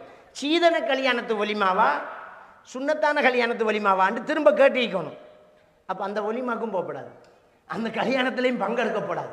அப்போ இப்படி இந்த சீதன விஷயத்தில் சமுதாயத்தில் ஒரு மறுமலர்ச்சியை கொண்டு வரணும். இந்த அன்பளிப்புங்கிற இந்த பூச்சாண்டி கதையை விட்டுறணும். இதை பொதுமக்கள் தயாரில்லை நம்புறதுக்கு. இந்த பொதுமக்கள் ஏமாந்து போகிறதுக்கு பொதுமக்களுக்கு நல்லா தெரியும். எவன்கிட்ட கேட்டு பாருங்க, மதரசா பக்கம் நிழலுக்கும் மலைக்கும் ஒதுங்காதவன்கிட்ட கூட கேட்டு பாருங்க. சீதனம் ஹராம ஹலாலான்னு கேட்டால் ஆரிஜன் ஹலால் பச்சை ஹராமம்பா. அவ்வளவு பாதிப்புகளும் மன வலிகளும் ஒவ்வொருவருடைய மனசுக்குள்ளும் இருக்கு. இதை போய் சமாளிக்க அறிவது கேவலம் இல்லையா? அன்பளிப்பு ஹலாலாம், அதுக்கு என்ன செய்யற? அது உம்மா விரும்பித்தானே தந்த. உம்மா நஞ்சு குடிப்பேன்டாம், சீதனம் எடுக்காம மகனை நீ கல்யாணம் முடிச்சா நான் நஞ்சு குடிப்பேன். அப்ப குடிங்க வேண்டித்தாரனுங்க மகன். ஏண்டா அல்லாஹ்க்கு மாறு செய்கிற விஷயத்துல அவர் பாப்பா வந்து தடுத்தாலும் கட்டுப்படுறதுக்கு அனுமதி கிடையாது. அதைத்தான் உங்க பெற்றோர்களையும் நீங்க என்ன செய்யக்கூடாது, நீங்க உங்களுக்கு வழிகாட்டியாக எடுத்துக்கொள்ள கூடாது. சூரத்து தௌபா 23வது வசனம் சிந்திச்சு பாருங்க. அப்ப நாங்க நம்முடைய மார்க்கத்தை சரியாக பின்பற்ற வேண்டும், சீதனத்துக்குள்ள நாங்க நுழையக்கூடாது. இது ஒன்று. சரி, இப்ப அடுத்தது என்னன்னா, இந்த திருமணத்துக்குள்ள தேவையில்லாத கலாச்சாரங்கள் அனாச்சாரங்கள். தொடக்கமே சரியில்லைன்னு சொல்லக்கூடிய அளவுக்கு கல்யாணங்கள் நடக்குது. அதுல ஒன்று ஓடி போகக்கூடிய கலாச்சாரம். அது உண்மையிலேயே கல்யாணம் இல்லை, விபச்சாரம். ஸல்லல்லாஹு அலைஹி வஸல்லம் அவங்க சொல்றாங்க, லா நிக்காஹ இல்லா பி வலி, ஒலி இல்லாமல் கல்யாணம் இல்லைங்கிறாங்க. அப்போ ஒலி இல்லாத கல்யாணம் இல்லாட்டி அது விபச்சாரம். இன்னைக்கு ஒரு பெத்தெடுத்த தகப்பனுக்கும் தாய்க்கும் தொந்தரவு செய்து நோவினை செய்து பெற்றோர்களை கொடுமைப்படுத்தக்கூடிய ஒரு காரியம் இருக்குமாக இருந்தால் இந்த ஓடி போகக்கூடிய கலாச்சாரம் தான். அது ஆணாக இருந்தாலும் சரி, பெண்ணாக இருந்தாலும் சரி. ஒரு ஒரு பெண்ணு அவளை கருவில் இருந்து சுமந்து வளர்த்து ஆளாக்கி படிப்பிச்சு அழகு கொடுத்து அறிவு கொடுத்து தெளிவு கொடுத்து பேச்சு கொடுத்து மொழி கொடுத்து இந்த உலகத்தில் நடக்க விட்டு அந்த தாய் தகப்பனுக்கு அவங்க கொடுத்த அறிவை வாங்கி எடுத்து திருப்பி அடிக்கக்கூடிய ஒரு அடிதான் ஓடி போகக்கூடிய கலாச்சாரம். அதில் ஒரு பெற்றோர் செத்து போகிறான். மற்றதெல்லாம் அடித்தா திட்டினா தள்ளி விட்டா மன்னிப்பு கேட்டு மாறிக்கலாம். ஆனால் ஒரு பெற்றோருக்கு செய்யக்கூடிய மிகப்பெரிய ஒரு கொடுமை இருக்குமாக இருந்தால் அது ஓடி போய் கல்யாணம் முடிக்கக்கூடிய இந்த பிள்ளைகள் செய்யக்கூடிய இந்த கொடுமை தான். அதனால் அவன் செத்து போகிறான். அவனால் பள்ளி பக்கம் வர முடியலை, ரோட்டில் நிமிர்ந்து நடக்க முடியலை, சில குடும்பத்தில் நடக்கிற பிரச்சனைகளுக்கு தலைமை தாங்க முடியலை, தலை நிமிர்ந்து பேச முடியலை, சிலருக்கு தலை குனிவும் சிலருக்கு ஊரை விட்டு ஒதுங்கி போகிறதும் ஏற்படுது. அவ்வளவு கேவலமாக போகுது இந்த பிள்ளைகள் செய்யக்கூடிய விஷயம். உங்களுக்காக செத்து பொழைச்சி சதுரத்தை சாரா புழிஞ்சி ஓடி உழைச்சி தந்த அந்த பெற்றோர்களுக்கு உதவி செய்யலாட்டியும் உபத்திரம் செய்யாமலாவது இருந்திருக்கலாம் இல்லை? அந்த பெற்றோர்களுக்கு உங்களால் எதுவுமே கொடுக்க முடியாமல் இருந்தாலும் பரவாயில்ல, வேதனையை கொடுக்காம அவமானத்தை கொடுக்காம இருந்திருக்கலாம் இல்லை? அப்போ கல்யாணத்தில் கேடுகட்ட ஒரு கலாச்சாரம், ஓடி போகக்கூடிய கலாச்சாரம், அது கல்யாணமே கிடையாது, அது மிகப்பெரிய ஒரு அனாச்சாரம்ங்கிறத புரிந்து கொள்ளணும். அது இல்லாமல் பெற்றோர்கள் சேர்ந்து நடத்தக்கூடிய ஒரு கல்யாணம், அந்த கல்யாணத்தில் சில அனாச்சாரங்கள் ஒட்டி போகுது. ஆனால் இந்த கல்யாணத்தை பண்ணுறோமே, இது மார்க்கத்துக்கு உடன்பட்டு இருக்க வேண்டுமே என்று நம்ம சிந்திக்க மாட்டேங்கிறோம். கல்யாணத்துக்கு பொன் பார்க்க போகிறது, முத்தி பார்க்க போகிறது, பொட்டி மாற்ற போகிறது, பூ பொட்டி மாற்றுறது, இது இப்படியே செலவழித்து அவனை ஒட்டாண்டியாக்கி நடுத்தருவுக்கு கொண்டு வர அந்த சூழ்நிலை ஏற்படுது. பொத்தி பொத்தி வளர்த்த பெண்ணை கல்யாண விஷயத்தில் மட்டும் சைவரால் பெருக்கி விடுற பெற்றோர்கள் மாறி போகிறாங்க. அது வரைக்கும் பக்கத்து கடைக்கு விடாமல், மூடினதால் துறக்காம, வெட்டைக்கு ஆம்பளைகளுக்குள்ள விடாமல் பொண்ணை வைத்து வளர்த்து கல்யாணத்தில் திரவுனை சோடிச்சு அவருக்கும் அவரை கூட்டாளிமாருக்கும் அவரை மச்சாமாருக்கும் காட்டி கொடுக்குற அளவுக்கு இந்த பொண்ணை மாற்றிட்டாங்க. இதில் அடையாளம் போகிறதான். அந்த உலுகியாக்கு மாடு தேவண்டோன்னா பட்டியில் கவுறு போட்டுட்டு போங்கன்னு சொல்கிறாங்க. அப்போ அந்த அடையாளம் போகிற மாதிரி இருந்துச்சு. அது உங்களுக்கு எந்த மாடு, இது 2.5 லட்சம், இது 3 லட்சம், இது 4 லட்சம், அப்போ கயிறை போடுறேன் ரெண்டு கயிறை போடுறேன். ஓ, இப்படி தான் அடையாளம் போட்டு வைக்கிறாய்க்கும். இந்த அடையாளம் போடுறதுக்குண்டு ஒரு ஃபங்க்ஷன், அதுக்கு போகிறது. சீதனத்தை பற்றி நான் பேச வரல. பொன் பார்க்க போகிறதுங்கிறது சீதனத்துக்குரியது. உண்மையிலேயே அங்கே பார்க்குறது பொண்ணு இல்லை, பொண்ணை மாப்பிள்ளை பார்த்து, மாப்பிள்ளைய பொண்ணு பார்த்து, பேச்சுவார்த்தை முடிஞ்சு திட்டம் கட்டினத்துக்கு பிறகு குறுக்கால ஒரு விஷயம், பொன் பார்க்க வாராங்கயாம். அதனத்தை பார்த்து தானடா முடிவு செய்யணும். மரணத்தை பொன் பார்க்க வாரது அது உண்மையிலேயே பொன் பார்க்குற பேரில் பொண்ணுக்குரிய சொத்து பார்க்க போகிற கலாச்சாரம். பொண்ணு பார்க்க போன மதினிக்காரி மாப்பிள்ளோட ராத்தாவும் தங்கச்சும் அப்படியே பாப்பாள். அந்த சீட் அடிச்சிருக்கா, ஃபேன் போட்டிருக்கா, மேலே கொட்டிருக்கா, சுத்து மதில் கட்டிருக்கா, வளவுட எல்லை எது இது. பொண்ணு பார்க்க வந்தோடனே டீயை ஊற்றியாச்சு. மாப்பிள்ளோட வாப்பாவை காணலை, எங்கண்ணா அங்கே நிற்கார் பின்னுக்கு புல கடைக்கு. என்னென்னத்துக்கு வளவு எத்தனை பாகம் என்று அளந்து பார்க்காராம். இதெல்லாம் இன்றைக்கு நாட்டில் நடக்குது. இத்தனைக்கும் அவர் புலப்பூச்சி பகுந்தாடி மகனுக்கு பொண்ணு பார்க்க போயிருக்கார். அப்போ சிந்திச்சு பாருங்க, இந்த கலாச்சாரங்கள், இந்த பொட்டி பாக மாற்றுறது, பூ கலாச்சாரங்கள். இது கல்யாண ஃபங்க்ஷன். அந்த கல்யாண நாளைக்கு நடக்கிறதுக்கு முன்னுக்கு அதுக்கு முதலாண்டைக்கு இப்போ ஒரு புது கலாச்சாரம் நம்மளோட பகுதியில் வந்தாச்சு.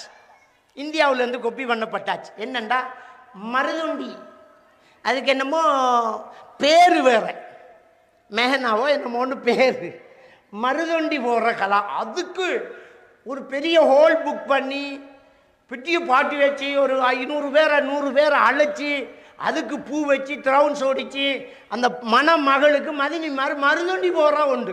சுப்ஹானல்லாஹ். இதுக்கு இவளை சோடிச்சு அதுக்கு ஃபேஷியல் வேறு. இந்த ஃபேஷியலில் நடக்கக்கூடிய கூத்துக்கள் என்ன தெரியுமா? புருவத்தை வலிக்கிறாங்க, வேற புருவம் எழுதுறாங்க, உதட்டுக்கு மை அடிக்கிறாங்க, அதை தொட்டெடுத்த காருக்கு பெயிண்ட் அடிக்கலாம்.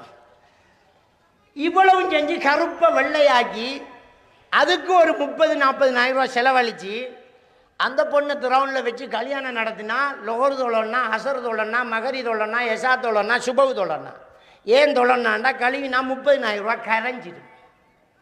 அல்லாஹ்க்கு மாறு செய்கிறது ஆரம்பத்திலேயே தொடங்கியாச்சு. அட கல்யாணங்கிறது அல்லாஹ்க்கு கட்டுப்பட்டு அல்லாஹ்ட பரக்கத்தை எதிர்பார்த்து நான் நீ சொன்ன மாதிரி செய்கிறேன் ரப்பே என்று அடிபணிய வேண்டிய இந்த மணமகளும் மணமகனும் இங்கே போய் அடிபணிஞ்சு ஃபேஷியல் செய்கிற இடத்துல முகத்தை கொண்டே கொடுத்து அவன் ஒரு கேஸை மாற்றி அது கலர் மாறாமல் இருக்கிறதுக்காக தொழுகையே இல்லை. அல்லாஹ்வுக்கும் மாறு செய்கிறாங்க. சுப்ஹானல்லாஹ். சூரா அல் முத்தஸிர் 29வது வசனத்தில் அல்லாஹ் தஆலா சொல்லி காட்டுறான், சக்கர் என்கிற நரகத்தை தெரியுமா? லவ்வாஹத்துல் லில் பஷர். அதை எட்டி பார்க்கும்போது இந்த மனித தோல் கலண்டு விழுந்துரும் அப்படிங்கிறான்.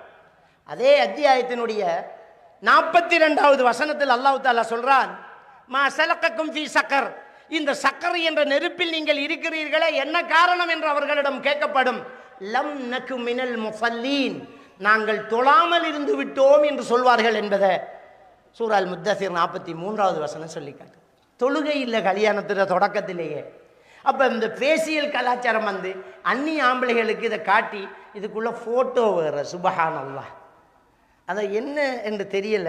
அந்த பொண்டாட்டியே ஃபோட்டோ எடுத்து ஃபேஸ்புக்கில் போடுற கொஞ்சம் பேர் இருக்காங்க. நாங்கள் நோரெலியாவுக்கு போனன்ற ஒரு ஃபோட்டோ, நாங்கள் கட்டாருக்கு போனன்ற ஒரு ஃபோட்டோ, நாங்கள் கொழும்புக்கு வந்த என்ற ஒரு ஃபோட்டோ. இது ஃபோட்டோ, பொண்டாட்டியை ஃபோட்டோ. ஒரு சிலர் பொண்டாட்டியோட 2 ஃபோட்டோ எடுத்துக்கிட்டு அந்த முகத்துக்கு மட்டும் ஒரு ஹார்ட்டை போட்டு மறைச்சிட்டாங்க. மற்றதெல்லாம் தெரியுதுடாதங்க. அவங்களுக்கு தெரியாதாக்கும் ஒரு சாஃப்ட்வேர் இருக்கு மறைச்சத்தை வெளிசாக்கி எடுக்கலாமண்டு.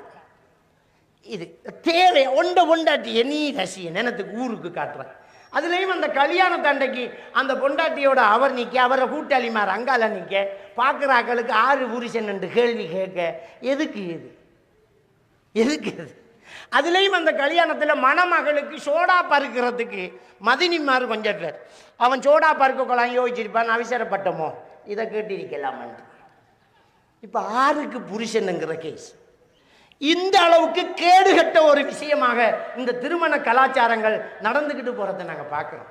அன்புக்குரியவர்களே, இதெல்லாம் ஒரு அனாச்சாரமாக தெரியலையா? இதுதான் இஸ்லாமிய கலாச்சாரமா? எவ்வளோ ஒரு கேடுகட்ட ஒரு கேவலமான ஒரு நிலை. இல்லை, ஒரு முக்கியமான ஒரு விஷயம் என்ன தெரியுமா? இந்த புருஷன் ரசிக்கிறதுக்கு முன்னே கமராமேன் நல்லா ஜூம் பண்ணி ரசிச்சிருவான். மேடம் கொஞ்சம் திரும்பி நில்லுங்க, சரியா தெரியல, கொஞ்சம் கையை கொஞ்சம் இப்படி கிளப்புங்கம்பான். அப்பான் ஜூம் பண்ணலாம், இப்படி கையை வைங்க, இந்த பூவில் கையை வைங்கம்பான். அவனுக்கு தேவைப்பட்ட தோதிலையெல்லாம் அவளை வச்சு அவன் ஃபோனில் அழகாக ஜூம் பண்ணி கமராவில் ஃபோட்டோ எடுத்து இந்த ஆஜியாருக்கு ஒன்றும் தெரியா இழிச்ச வயசு சும்மா அனிருக்கார். அவர் கடைசியா இந்த மௌலவியும் முதல் நெத்தி முடிய பிடிச்சி அவனும் தொட்டு போட்டு போய்த்துருவான். கடைசியாக தான் இவருக்கு பதர். சுப்ஹானல்லாஹ். தேவையா உனக்கு? என்ன கலாச்சாரம்? மார்க்கம் என்பது பெண்களை எவ்வளவுக்கு நமக்கு ஒரு பொறுமதியான ஒரு சொத்தாக தந்திருக்குது. உன் பொண்டாட்டியை நீ வச்சுக்கிட்டு ரசி, அதை இன்னொருத்தன் பார்க்குற அளவுக்கு வைக்கிறது, அதை இன்னொரு கூட்டம் பார்க்குற அளவுக்கு வைக்கிற எவ்வளோ ஒரு மோசமான விஷயம். சிந்திச்சு பாருங்க. இதெல்லாம் ஸ்டைல், இது டிசைன், இது ஃபேஷன். இந்த ஃபேஷனில் நீ வாழணுமா? சிந்திச்சு பாருங்க. இந்த பெண்களுக்காவது ரோஷம் இல்லையா? அந்த மணமகளுக்கு அது வெக்கமாக தெரியலையா? அந்த பெண்ணை பெற்றவளுக்கு அது ரசமாக தெரியலையா? இதுக்குள்ளே இப்போ கொஞ்சம் புதுசாக கல்யாணங்கள், அந்த கல்யாணம் ஹோலில் நடக்கும். அந்த மணமகன் வரக்குள்ள முன்னுக்கு நின்றுக்கிட்டு குத்தாட்டம், டான்ஸ். ஃபேஸ்புக்கில் வந்துச்சு. நம்ம பகுதி கல்யாணம் தான், முஸ்லீம்கள் கல்யாணம் தான். அதுலேயும் இந்த பெண்கள் தான் டான்ஸ் அடிச்சுட்டு வாடுறாங்க. அதில் சினிமா பாட்டை போட்டுட்டு அதுக்கேற்ற மாதிரி வாயை அசைக்கிறாங்க. அம்புட்டு வரிகளையும் திரும்ப அவங்களுக்கு சொல்லி காட்டினா வெக்கத்தில் ஓடிடுவாங்க. வரிகளினுடைய அர்த்தம் என்ன சொல்கிறான்றதே தெரியல உங்களுக்கு. இல்லை, கொஞ்சம் திரும்ப கொஞ்சம் கேட்டுப்பார், அந்த பாட்டோட அர்த்தம் என்ன, என்ன சொல்கிறான், அந்த வரி என்ன, அதில் சொல்கிறது என்ன தெரியுமா உனக்கு? அப்போ இப்படி இந்த டான்ஸ், அந்த மணமகன் வரக்கொள்ள முன்னுக்கு டான்ஸ், ஐயோ அப்படியே த்ரவுண்டில் இருப்பாங்க, முன்னுக்கு பயங்கர டான்ஸ், அதுக்குள்ளே சினோ அடிக்கிறது, அது அந்த சிலுக்கு பறக்கிறது, இதெல்லாம் நடக்கும். பலூன் உடைக்கிறது, கேக்கு வெட்டுறது எல்லாம் நடக்கும். ஆறு கலாச்சாரம் இது? அவ்வளோ வங்குரோத்தா நமக்கு. நம்முடைய மார்க்கத்தில் பின்பற்றத்துக்கு ஒன்றுமில்லாமையா நீங்கள் அந்நிய மார்க்கத்தில் போய் கை வைக்கிறீங்க? யாரை பின்பற்றுறீங்க? எந்த கலாச்சாரத்தை எடுத்து நடக்கிறீங்க? ஏன் நம்முடைய மார்க்கத்தை நாம சரியா பின்பற்றமா? பேர்த்டே கொண்டாடுறான். யார் கலாச்சாரம்? பேர்த்டே கொண்டாடுறான், அன்னையர் தினம் கொண்டாடுறான், வேற காதலர் தினம் கொண்டாடுறான். இந்த திரௌனும் மருதொண்டி கலாச்சாரம் அது இது. இப்போ கொஞ்சம் ஸ்டைலாக மாறி பெண் வீட்டு சாப்பாடு அது ஒன்று. ஒலிமா ஆம்பளை கொடுத்தா நாங்கள் ஒன்றும் கொடுக்கலையாண்டு பெண் வீட்டு சாப்பாடு இது ஒன்று. இப்படியே அனாச்சாரங்கள் மாறி மாறி கலாச்சாரங்களாக திணிக்கப்பட்டு இப்போ உள்ள நம்முடைய பிள்ளைகளுக்கு எது இஸ்லாமிய திருமணம், இதுக்குள்ள எது உள்ளது, எது வெளியிலேருந்து வந்ததுன்னு தெரியல, திண்டாடுறான். அன்புக்குரிய இஸ்லாமிய சகோதரர்களே, சூரா மாயிதாவினுடைய 51வது வசனத்தில் அல்லாஹ் தாலா சொல்லி காட்டுறான், யா அய்யுஹல்லதீன ஆமனு லா தத்தஹிதுல் யஹூத வன் நஸாரா அவுலியா. ஈமான் கொண்டவர்களே, யூதர்களையும் கிறிஸ்தவர்களையும் உங்களுக்கு வழிகாட்டிகளாக எடுக்காதீங்க. பஅதுஹும் அவுலியா பஅத், அவர்களுக்குள் முரண்பாடு இருந்தாலும் உங்களை எதிர்ப்பதில் ஒற்றுமைப்பட்டு விடுகிறார்கள். அவர்களை யார் வழிகாட்டியாக எடுக்கிறார்களோ அவர்களை சார்ந்தவர்கள் தான். நிச்சயமாக அநியாயக்கார சமுதாயத்துக்கு அல்லாஹ் நேர் வழிகாட்டுவதில்லை என்கிறது 5வது அத்தியாயத்தினுடைய 51வது வசனம். நமக்கென்று ஒரு கலாச்சாரம் இருக்க, எதுக்கு அவங்க கலாச்சாரம் நமக்கு? நம்முடைய மார்க்கத்தை நாம் சரியாக பின்பற்றினால் அதுக்கு சொர்க்கம். இன்றைக்கு காசாவில் குண்டு விழுகிறது, குழந்தைகளை சுக்குநூறாக அள்ளி கொண்டு போகிறார்கள். ஒவ்வொரு அந்த காசாவினுடைய பிள்ளைகளும் மக்களும் பெரியவர்களும் ஒரு துண்டு ரொட்டிக்கும் ஒரு ஈச்சம்பழத்துக்கும் அடுத்தவர் முகத்தை பார்க்கும் அந்த பரிதாபம். அவர்கள் போகக்கூடிய சொர்க்கம் நாங்களும் போக வேண்டுமா? எல்லா கூத்தும் நாங்கள் காட்டணுமா? என்ன நியாயம்? அவங்க போகிற சொர்க்கம் உனக்கு கேட்குது, ஆனால் நீ இஸ்லாத்தை பின்பற்ற மாட்டேங்கிற. அப்போ அன்புக்குரிய இஸ்லாமிய சகோதரர்களே, திருமணம் என்பது இந்த மார்க்கத்தில் நமக்கு அல்லாஹ்வுடைய தூதரினால் வழிகாட்டி தரப்பட்ட ஒரு அழகான அற்புதமான ஒரு வணக்கம்.